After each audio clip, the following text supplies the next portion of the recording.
Deus prova Abraão. Gênesis 22, do 1 ao 14.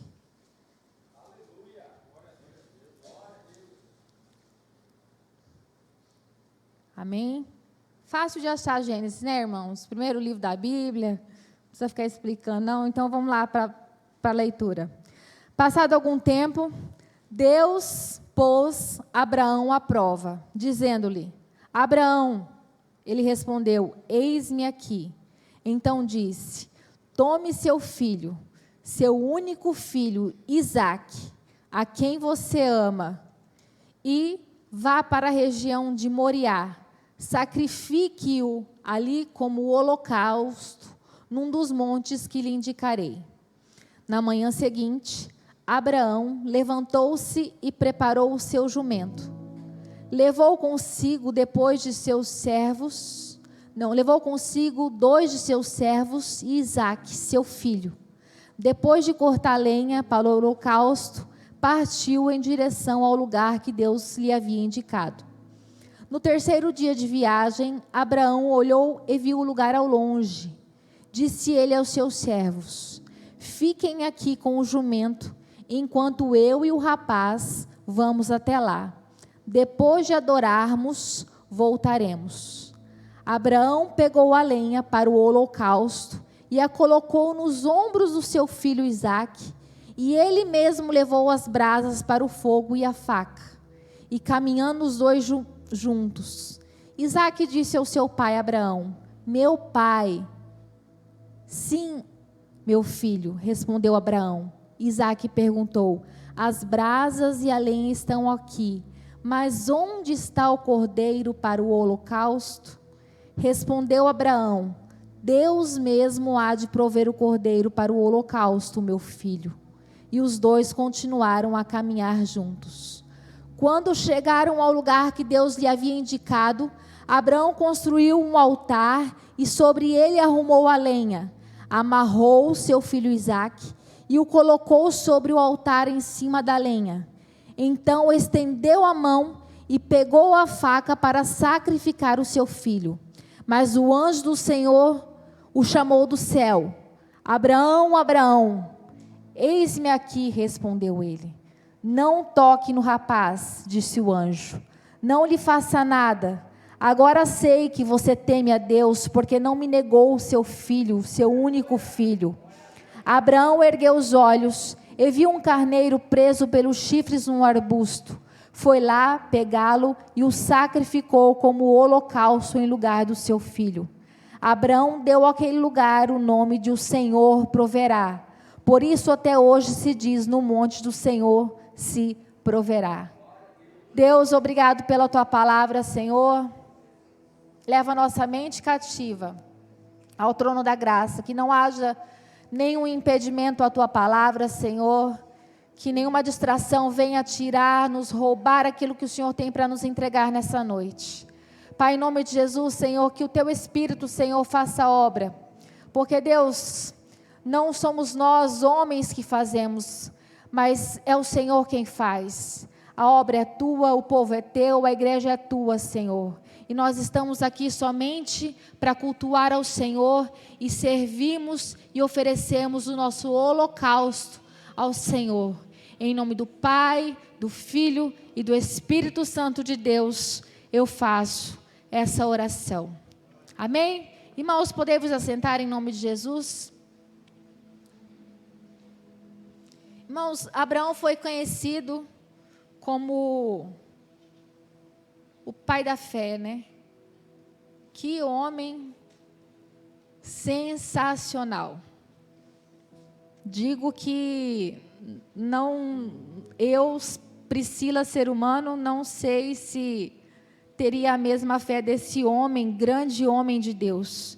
Porque ele foi ainda chamado quando ainda estava em Ur dos Caldeus, na grande Mesopotâmia, e ao ouvir a voz de Deus, ele de imediato obedece ao que Deus estava iniciando para a vida dele. Uma caminhada com Deus, e nessa caminhada incluiu muitas promessas, muitas renúncias. Imagina Deus falar para ele assim: sai da tua terra, sai da tua parentela para onde eu vou te mostrar. Se Deus chegasse e falasse para você hoje: sai aqui de Quatro Marcos, vai para um lugar aí onde eu vou te mostrar. Você teria coragem? Você teria essa intimidade com Deus o suficiente de... Não estou falando para ninguém fazer isso em nome de Jesus, a não ser que você tenha a intimidade de Abraão. Mas ele pegou toda a sua mudança, toda a sua família e saiu em direção à promessa de Deus. Deus não havia estabelecido, você vai para tal lugar. Deus falou assim: vai para um lugar que eu lhe mostrarei. E essa é a fé que Abraão nos ensina. Ele prometeu também para Abraão um filho, mesmo Abraão estando em sua velhice. A palavra de Deus diz que Deus prometeu a Abraão quando ele tinha 90 anos de idade. E foi se cumprir apenas quando ele tinha 100 anos. Imagina, irmãos, com 100 anos. A esposa dele já tinha 90 anos. A palavra de Deus nos diz que a esposa dele já não tinha mais, né, as regras que a mulher tem. A menstruação não estava mais preparada, o seu corpo feminino não estava mais preparado para receber um filho. Mas o milagre veio pela obediência de Abraão, e Deus cumpriu a sua promessa e Isaac nasceu. Quando Isaac nasceu, ele foi um milagre, ele foi um impossível de Deus. Lá em Gênesis 11:30 diz, e o nome Isaac significa riso, significa alegria. É como se você olhasse para algo assim. Você já teve a experiência de você olhar para algo que Deus prometeu para você, e você viu se cumprindo, e vocês começaram a sorrir, e você fala assim: meu Deus, era impossível, mas Deus fez, Deus cumpriu a sua promessa. Eu creio que as pessoas olhavam, não só Abraão, não só a esposa dele, Sara, mas os seus servos olhavam assim: meu Deus, realmente ele é um milagre. E isso trazia riso para as pessoas. Quando você olha para um milagre de Deus se realizando, quando você olha para Deus fazendo algo que você imaginava ser impossível, você começa a sorrir diante das possibilidades. Isso reacende a sua fé. Isaac era um milagre. Isaac era um motivo de felicidade, era um motivo de risos. Nada era favorável para que Isaac existisse na vida de Abraão e Sara, mas Deus, o Todo-Poderoso, aquele que cumpre as suas promessas, fez isso acontecer. Nós podemos imaginar que ao olhar para Isaac dava vontade de sorrir. Nós podemos imaginar que quando olhavam para Isaac dava vontade de chorar, de saltar de alegria. Quantas vezes nós olhamos para os nossos milagres que Deus faz, e muitas vezes nós acreditamos em milagres somente assim quando nós vemos algo impossível. Os milagres que a gente enxerga é só aqueles de dons e maravilhas. Uma pessoa saiu andando, uma pessoa foi curada da visão, Deus restaurou a visão dela, Deus restaurou a surdez, Deus fez isso, Deus fez aquilo. Mas e os pequenos milagres que Deus faz no nosso dia a dia? Será que nós temos sorrido diante das situações que Deus faz no nosso dia a dia? Só o fato de nós nos levantarmos todos os dias significa ser um milagre de Deus na nossa vida. Só o fato de Deus estar cuidando da sua família, só o fato de Deus estar cuidando dos seus filhos, só o fato de Deus estar cuidando da sua casa, já é motivo de você sorrir perante a vida. Irmãos, Deus tem ministrado muito comigo sobre gratidão. E graças a Deus essa semana, eu digo graças a Deus porque eu acho que foi um milagre mesmo, porque eu não sou muito chegada em fazer café. Eu não gosto muito de café. Mas essa semana, não Não sei o que aconteceu, segunda-feira, com o cóccix fraturado. Levantei e o Edinho, ele fala que ele não dorme à noite, né? Porque ele fala que tem medo de eu cair, de eu acontecer alguma coisa comigo, ele é todo preocupado. E eu levantei e falei, eu vou fazer um café. Ele comprou uma garrafa nova de café, falei assim, vou fazer um café, vou preparar uma mesa aqui, né? Para a Helena e para o Edinho. Levantei, fiz café, aí sem querer, na nossa casa tem uns negócios de ferro assim, e faz muito barulho para abrir, né? Aí quando eu tirei o ferro, balançou o ferro, aí o Edinho acordou, o que você está fazendo? Eu falei assim, eu vou fazer um café. Ele, fazer café? Você não faz café? Falei, Edinho, vai deitar, eu vou fazer um café. E essa semana eu tenho levantado todos os dias antes das 6 da manhã e eu tenho preparado o café.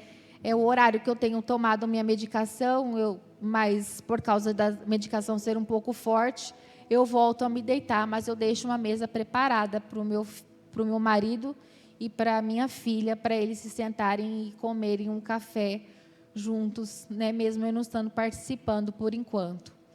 E graças a Deus, irmãos, meu pastor esteve aqui de surpresa na quinta-feira e o Edinho chamou ele, e o Edinho falou assim, pastor, a Priscila está fazendo a mesa, o pastor, graças a Deus. Falei, nossa, Deus foi providencial comigo, né? Bem na semana que meu pastor vem aqui, que ensina sobre isso, eu estou fazendo, eu já estou cumprindo as promessas, já estou cumprindo o meu papel de esposa e de a mulher que edifica a sua casa. Mas eu quero dizer para você que são nessas pequenas coisas, e eu vi a felicidade da minha filha, e eu vi a felicidade do meu marido, de fazer uma simples mesa de café da manhã para eles comerem. E às vezes são coisas tão simples que nós precisamos fazer para que o outro sorria. Às vezes nós somos tão egoístas e nós queremos apenas nós sorrirmos.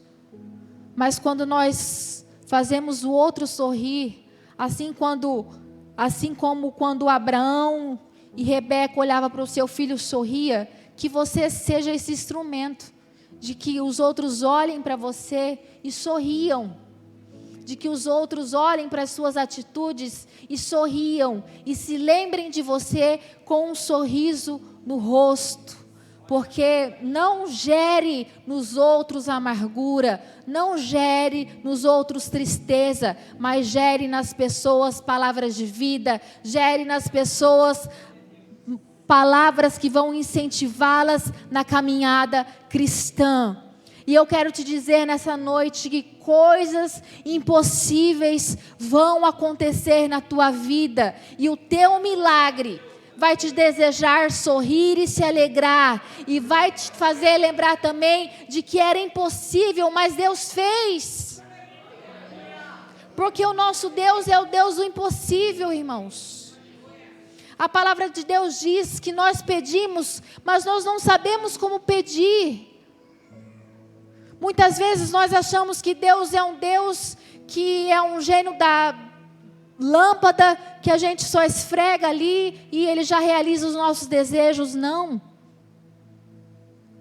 Existe um tempo certo para que Ele entregue a promessa. Esses dias eu vi um vídeo de nem conheço.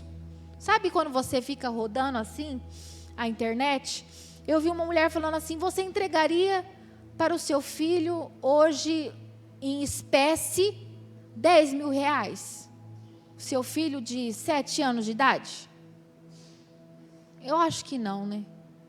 Você faria uma poupança e guardaria esse dinheiro para que quando o seu filho tivesse a maturidade certa, ele soubesse o que fazer com o dinheiro. O que ele ia gastar, irmãos? Com 10 mil reais? Balinha, né?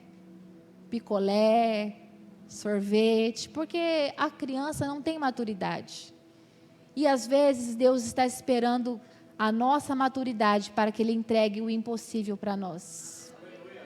Deus está nos preparando para receber o impossível. Deus está nos moldando para receber o impossível. Deus está fazendo com que o tempo certo chegue em nossa vida, para que o milagre dele aconteça em nossa vida. Irmãos, uma das coisas que nós precisamos entender claramente nessa história é que não dá para comparar a experiência espiritual de Isaac com a experiência espiritual que Abraão tinha com Deus. Veja bem, irmãos, Isaac tinha 18 anos aqui nessa época. 18 anos, era um menino ainda. Quantos têm 18 anos aqui? Quantos têm 18 anos? 18. Ah, mentira. Tem 18 anos, né? Os irmãos aí de 40, 50, não, amém, 18 anos. Nós temos adolescentes aí, 17, 18 anos, era essa faixa etária que Isaac tinha. Abraão, ele ouvia a voz de Deus. Ele saiu da Mesopotâmia sem rumo, apenas seguindo a voz que falou com ele. Mas Abraão viu promessas se cumprindo e a cada dia ele confirmava a sua experiência íntima com Deus. Mas Isaac não. Isaac estava apenas começando a sua caminhada. Isaac apenas assistia Deus falando com o pai. Com certeza não era igual para ele. Aí aqui eu já entro no exemplo da experiência dos pais para com os filhos. Os seus filhos têm visto os milagres de Deus acontecendo. Você tem participado dos seus filhos nos milagres que têm acontecido na sua casa? Você tem feito os seus filhos saberem que existe um Deus que responde às nossas orações? Irmãos, foi assim que eu conheci Deus. Eu nasci na igreja,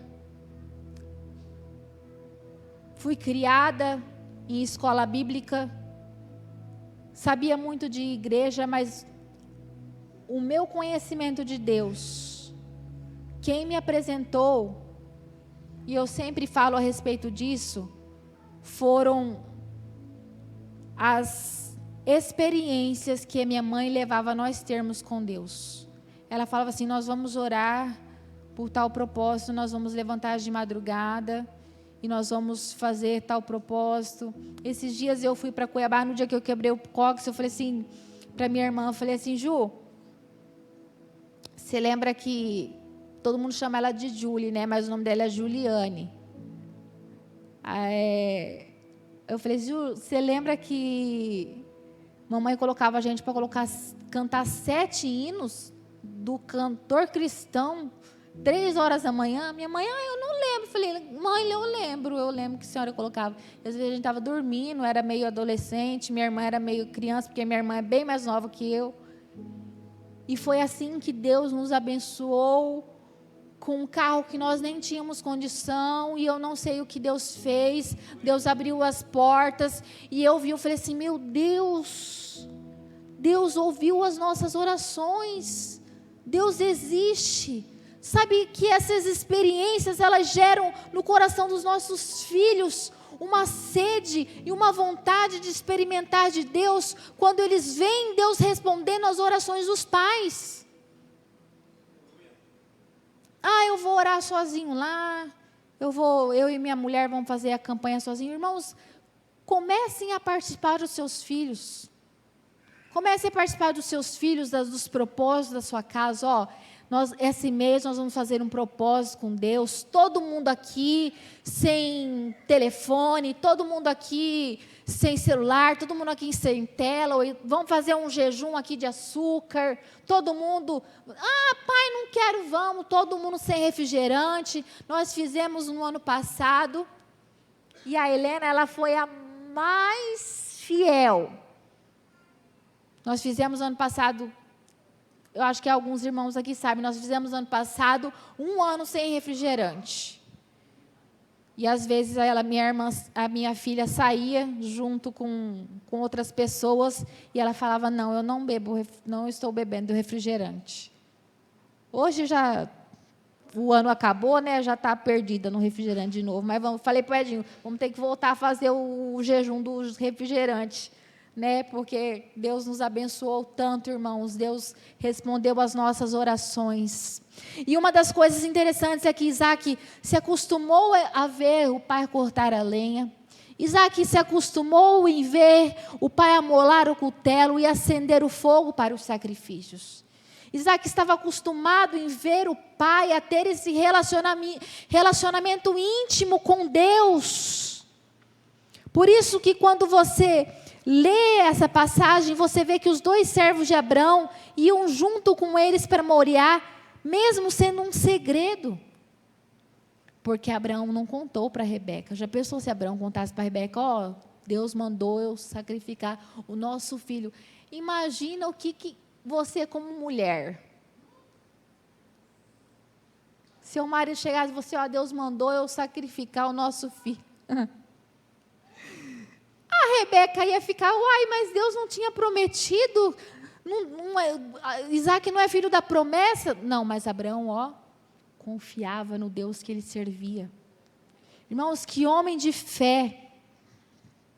E os 2 servos estavam ali junto, porque pelo motivo do fogo se acender em casa, era preciso ter mais pessoas cuidando para que o fogo não viesse se apagar. Por isso é que ele levou os 2 servos juntamente com ele. E vejam que interessante, irmãos. Isaac também se acostumou em ver um cordeiro presente. Além dos outros itens, mas dessa vez ele não viu o personagem principal do sacrifício ou do culto. Ele não viu o cordeiro e se preocupou. Aqui no verso 7, ele pergunta para o pai dele, eu imagino que em todo o caminho, a Bíblia diz que tinham se passado 3 dias, quando Abraão falou para os servos ficarem, ele colocou sobre os ombros do filho dele as lenhas, colocou o cutelo, colocou as cinzas. Eu imagino Isaac com 18 anos, estava acostumado em ver o cordeiro, o que era oferecido a Deus em culto. Ele falou assim, pai, onde é que está o cordeiro? Irmãos, e aqui eu quero trazer para uma realidade em que nós vivemos como igreja. Onde está o cordeiro? Onde está Jesus nos nossos cultos? Onde está o Espírito Santo? Quantas vezes nós entramos aqui na igreja, mas o cordeiro não está presente para que nós possamos oferecer como nosso culto racional. Jesus morreu em nosso lugar, o sangue já foi derramado, mas nós precisamos ainda da presença do Espírito Santo no nosso meio. E quantas vezes nós vemos a igreja, participamos do culto, muitas vezes somente de corpo presente, o coração longe, a alma distante, pensando nas coisas que estão lá no mundo, lá fora, pensando na morte da bezerra, pensando nas Olimpíadas que vai acontecer, pensando em tantas outras coisas, mas o coração não está aqui presente. Irmãos, Isaac estava acostumado com a presença do cordeiro, e quando ele não viu, ele falou assim, pai, onde que está o cordeiro? E essa é a pergunta que nós devemos fazer todos os dias, quando nós viemos ao culto, onde está o cordeiro? Onde está Jesus? Onde está o Espírito Santo no culto, na adoração, na palavra? Por que que eu estou tão seco? Por que que a minha vida, eu não sinto mais a presença de Deus? Por que que eu não derramo mais lágrimas perante o meu Deus? O que que está acontecendo comigo? Não, às vezes precisa acontecer coisas difíceis na nossa vida para que Deus possa se manifestar a nós. Eu digo isso como testemunho próprio. Vivi dias difíceis nos últimos dias, no último mês. Tive algumas pessoas que me ajudaram em oração, fizeram campanha comigo, mas eu falei, eu preciso de um quebrantamento na minha vida. Eu não quero mais esse coração endurecido, eu não quero mais esse coração que não sente mais a presença de Deus, que vai no culto porque tem que ir, que vai no culto porque eu preciso estar lá, porque eu sou a pastora da igreja, que vai no culto muitas vezes sem vontade. Eu preciso ir porque eu amo a Jesus, porque eu digo que amo a Jesus, e porque que quando eu digo que eu amo a Jesus, eu não quero estar em tua presença. Irmãos, quando nós amamos alguém, nós queremos estar perto da pessoa. Quando nós estamos apaixonados por alguém, nós queremos passar tempo com a pessoa. Nós não contentamos, muitas vezes nós passamos o dia falando coisas que não acrescentam em nada, bobagem, vendo vídeos na internet e tantas outras coisas, e a nossa busca incessante pelo Espírito Santo, e a nossa leitura da palavra que nos alimenta e que nos traz libertação, onde é que está o nosso momento com Deus? Aí o povo fica tudo assustado, né? Irmãos, meu pastor, ele, para quem não sabe, ele é o examinador de escatologia, lá em Cuiabá, na CBN, né?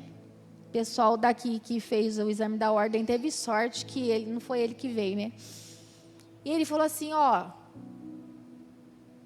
corta aí, para o pessoal da CBN não ver. Mas ele falou assim, olha, eu era pré-tribulacionista. A gente conversando sobre isso. Ele falou assim, mas tudo que tem acontecido ultimamente me fez está me fazendo me entender que a igreja vai passar pela tribulação. Será que nós estamos preparados para passar pela tribulação? Se Jesus não voltar antes e buscar a sua igreja? Quando viram a abertura das Olimpíadas, aí todo mundo ficou compartilhando, né?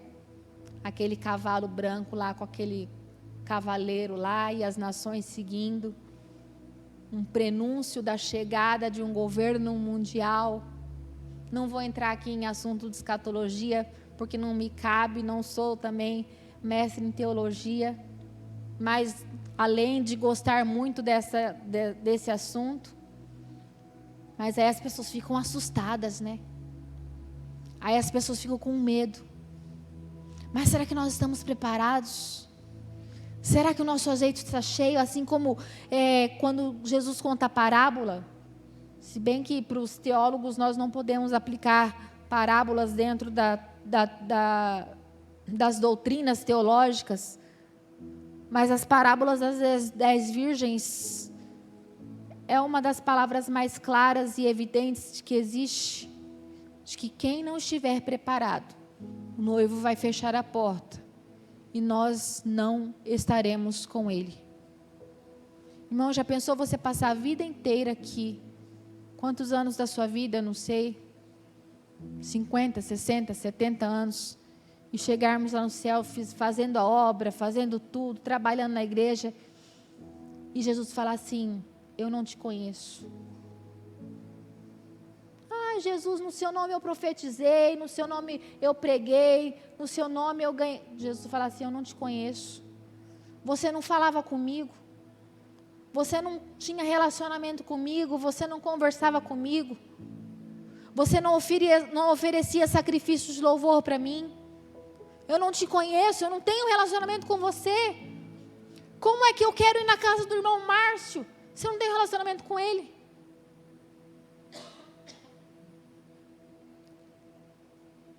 Como que eu quero ir na casa de Elisandra se eu não tenho relacionamento com ela? Como eu quero ir na casa de alguém, viver com a pessoa pela eternidade, se eu não tenho esse relacionamento próximo de conhecer a pessoa? Irmãos, e eu estou falando sério, eu não estou falando aqui de apenas sentimentos próprios, mas eu estou falando que a palavra de Deus nos garante, de que o Senhor vai chegar no grande dia e vai falar: eu não te conheço, apartai-vos de mim. E a pergunta que eu quero te deixar nessa noite: você se preocupa em um culto sem a presença do Cordeiro? Você se preocupa quando você sai daqui sem sentir a presença de Deus? Você se preocupa quando você sai daqui sem derramar uma lágrima no louvor, na adoração? Você se preocupa de sair daqui sem sentir o seu coração queimando pela palavra de Deus e falar assim: Deus, eu quero transformação na minha vida, na minha família. Pai, os meus familiares estão caminhando para o fogo do inferno, e o que é que eu tenho feito? Irmãos, quantas pessoas estão escarnecendo do Evangelho hoje em dia? Porque a igreja não está cumprindo o seu papel. A igreja está fazendo o papel hoje de juiz, de ficar só apontando os erros,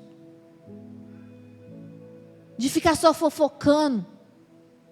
Olha, aquele irmão está fazendo tal coisa, aquele ali está fazendo tal coisa, e toda hora chega uma conversa para a gente. Irmãos, cada um vai prestar conta de si mesmo. Eu vou prestar conta da minha vida, você vai prestar conta da sua vida, e cada um tem que cuidar da sua vida com Deus, da sua intimidade com Deus. Para de se preocupar com a vida do irmão, para de se preocupar de quem está do seu lado, se preocupa de você e Deus. Irmãos, Isaac estava aqui preocupado: pai, onde que está o cordeiro? Eu estou acostumado de ver o Senhor oferecendo sacrifícios a Deus, mas onde é que está o cordeiro? Quem se acostuma com a presença do cordeiro no culto, sempre vai se preocupar com o cordeiro estiver ausente. Isaac, ele sentiu falta do cordeiro naquela viagem, naquele trajeto, em direção a Moriá, no lugar do sacrifício. Irmãos, quem existe por um propósito, nasceu de uma promessa, assim como Isaac, só existe porque Deus fez isso realizar. Sempre vai desejar a presença do Cordeiro em qualquer ambiente, não só na igreja. Tem gente que vem na igreja só nos domingos e lembra de Jesus só nos domingos.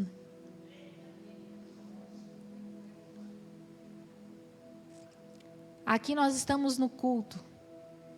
Esses dias eu vi um vídeo de uma igreja falando assim: hoje acabou o culto, amanhã é segunda-feira, dia de você ser igreja lá fora. Amanhã você vai ser igreja lá fora? As pessoas que estiverem perto de você vão ser abençoadas.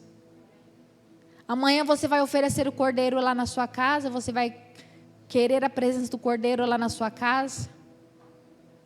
Amanhã você vai pedir para que a presença do Espírito Santo esteja lá na sua casa. Amanhã você vai convidar o Espírito Santo para falar com você.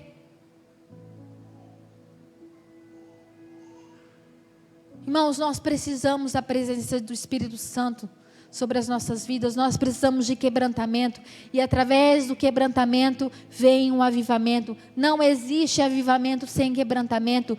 Sabe o que é quebrantamento, irmãos? O Edinho tem pregado muito aqui sobre sabedoria, sobre fardo, sobre... Esses dias também ele pregou sobre corações quebrados. Irmãos, sabe o que é quebrantamento? É um coração todo partido em pedaços, é um coração contrito, é um coração que você chega diante de Deus e fala: Senhor, eu não tenho nada, Senhor, eu estou precisando do Senhor. Assim como Isaac estava falando para o pai dele: pai, cadê o cordeiro? Onde está o cordeiro? Isaac não percebeu a ausência do cordeiro apenas quando chegaram em Moriá, ao pé do monte. Isaac já sentiu a ausência do cordeiro quando saíram de casa. Porque era um menino esperto. Ele viu o pai cortar a lenha, ele viu o pai afiar o cutelo, ele viu o pai acender o fogo, ele viu o pai confiar o fogo aos servos, mas ele não viu o cordeiro. Muitos falam da dor do pai Abraão, de sacrificar o próprio filho, porque com certeza não foi fácil para Abraão fazer isso. Aquele momento de obediência, mesmo ele tendo tanta fé, uma fé além do imaginável, mas quando a gente compara a experiência espiritual de ambos, com certeza a gente ao menos consegue imaginar que Isaac também sofreu. Um menino de 18 anos, um menino que confiava. Irmãos, sabe o que eu vejo aqui? Uma relação de um pai que já tinha contado: meu filho, você é o filho da promessa. É um pai que já dava palavras positivas para o seu filho. Sabe o que eu vejo aqui? Uma relação de confiança, não só entre Abraão e Deus, mas entre Isaac e o seu pai. Porque quando Abraão amarrou o seu filho e o colocou no altar, Isaac, a palavra de Deus diz que Isaac não falou nada. Isaac confiou no seu pai. Você confia no seu pai? Você confia no seu pai? Você confia em Deus a tal ponto de não falar nada, de apenas confiar? Irmãos, que momento excepcional que essa família viveu nesse momento. Veja a resposta de Abraão: filho, Deus proverá para si o cordeiro, ou seja, Deus proverá para você um cordeiro. Abraão disse isso porque não esperava um cordeiro, Abraão esperava um milagre depois das cinzas, e estava disposto a fazer o que Deus ordenara. No cume do monte, Abraão conta toda a verdade para Isaac, e Isaac se prontifica a se colocar no altar. Será que nós estamos prontos a nos prontificar, a nos colocarmos no altar e falarmos: Deus, eu estou pronto para ser um sacrifício vivo ao Senhor. A minha vida é um sacrifício vivo ao Senhor. Tudo o que ele pensava naquele momento era: se o cordeiro não aparecer, eu vou morrer. Mas eu confio no meu Pai. Irmãos, quantas pessoas não estão como Isaac? Estão no altar dependentes do cordeiro. Quantas pessoas, se Deus não fizer alguma coisa, será o fim. Vai acabar, vai morrer. Eu imagino Abraão segurando o cutelo. Isaac sabia que seu pai ia fazer aquilo, e só resta para Isaac orar e crer que Deus faria algo. Crer que Deus iria intervir. Irmãos, Isaac tinha projetos, Isaac tinha sonhos futuros, tudo planejado em sua cabeça. Mas se o cordeiro não aparecesse ali naquele altar, acabava tudo, a história, todos os sonhos de Isaac. Mas de repente, a palavra de Deus nos conta que a oração de Isaac é respondida, e o anjo do Senhor bradou em alta voz: Abraão, não mates o seu filho, agora eu sei que você ama a Deus. É no último momento, quando acharmos que vamos morrer, que não há mais saída, é quando a gente diz: Deus, faça algo urgente, porque se o Senhor não fizer na minha vida, eu vou morrer. Você pode ter a certeza que Deus vai responder e vai fazer alguma coisa, nem que seja no último segundo, irmãos. Quando acharmos que acabou, Deus vai responder. Isaac não vai morrer no altar, porque o altar não é lugar de morte, o altar é lugar de vida e de restauração.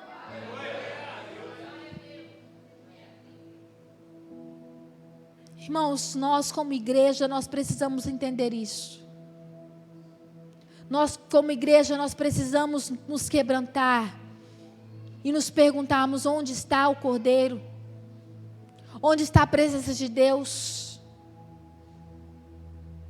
Faz quanto tempo, meu querido, que você não sente a presença de Deus? Faz quanto tempo que você não derrama uma lágrima perante o Senhor?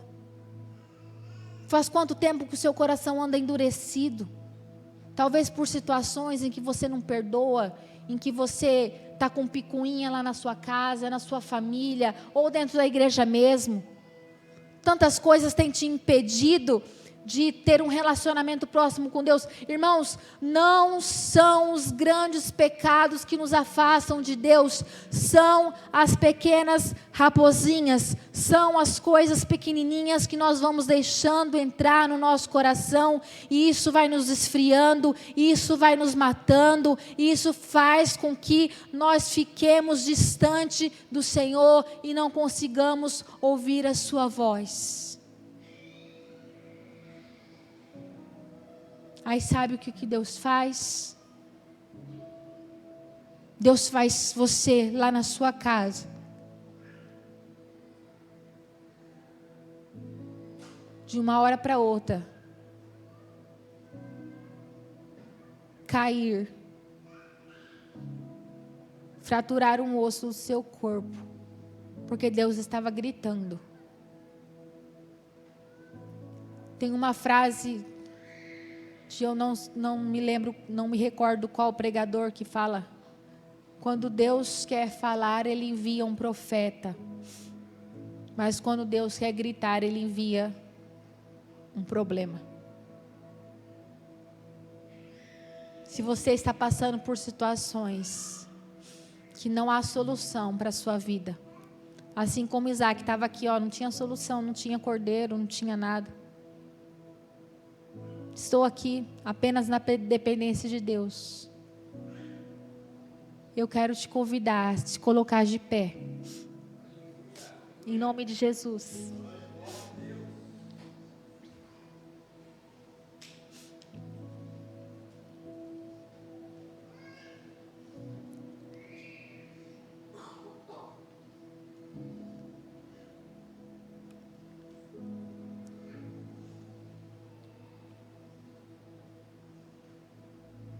E antes de acontecer esse acidente comigo, eu lembro que eu estava muito angustiada. E eu fui num evento em Pontes de Lacerda. E eu acredito em profecia, irmãos, mas eu acredito em profecia quando Deus já falou comigo, ou Deus já confirmou comigo em alguma coisa. Profecia é para nós julgarmos a profecia e não o profeta. Eu estava lá, fui lá, até mandei algumas fotos, achei linda a decoração que eles fizeram lá, porque a gente gosta muito, disso. Falei, vou tirar foto, vou andar aqui, vou filmar algumas coisas aqui, Estava lá de boa andando. Aí uma mulher, não conheço, não vi depois da mulher, irmãos. Eu não vi, eu não sei quem que era aquela mulher. Ela me parou assim. Ela falou, oi. Eu falei, oi. E como eu sou meio ruim assim de lembrança da pessoa, eu falei assim, eu não lembro do seu nome, não conheço você. Aí ela falou assim, eu também não te conheço, mas Deus te conhece. E eu tenho um recado para te entregar. E ela começou a ministrar sobre a minha vida. E aquela foi uma das experiências mais maravilhosas que eu tive com Deus, porque tudo o que eu estava precisando ouvir, Deus usou aquela mulher que depois eu não vi. E é assim que Deus faz. E eu quero contar para vocês como é que Deus ministrou essa palavra ao meu coração. Foi num momento em que eu falei assim, nós vamos montar um grupo novamente de oração, assim como nós fizemos na pandemia, porque eu acredito em que Jesus está muito, muito próximo, irmãos. Tudo está favorecendo para isso. Eu acredito que se a igreja não se posicionar, muitos vão ficar, eu não sei o que vai acontecer, e eu fico muito preocupada, porque o Senhor me deu essa responsabilidade, porque quando eu chegar lá no céu, porque eu creio que eu vou, irmãos, eu creio que eu vou, E Deus vai falar assim: e a igreja, Priscila, que eu coloquei nas suas mãos, e o povo. E essa é a minha responsabilidade de entregar a palavra de Deus para você. E um dia eu estava orando na minha casa, e a minha filha gosta muito de música. Eu já contei para vocês que eu não sou muito chegado. E a minha filha fica ouvindo lá, ela gosta muito da Isadora Pompeu, eu já não sou muito chegado. Mas a Isadora Pompeu estava cantando uma música que nem é dela. Eu não lembro o nome acho que é Juliane, o nome da cantora, Juliane Souza. Eu acho que ela era do Quemuel. E eu quero colocar essa música para que vocês possam fechar os seus olhos e prestar atenção. Porque essa música fala de nós desfrutarmos da presença de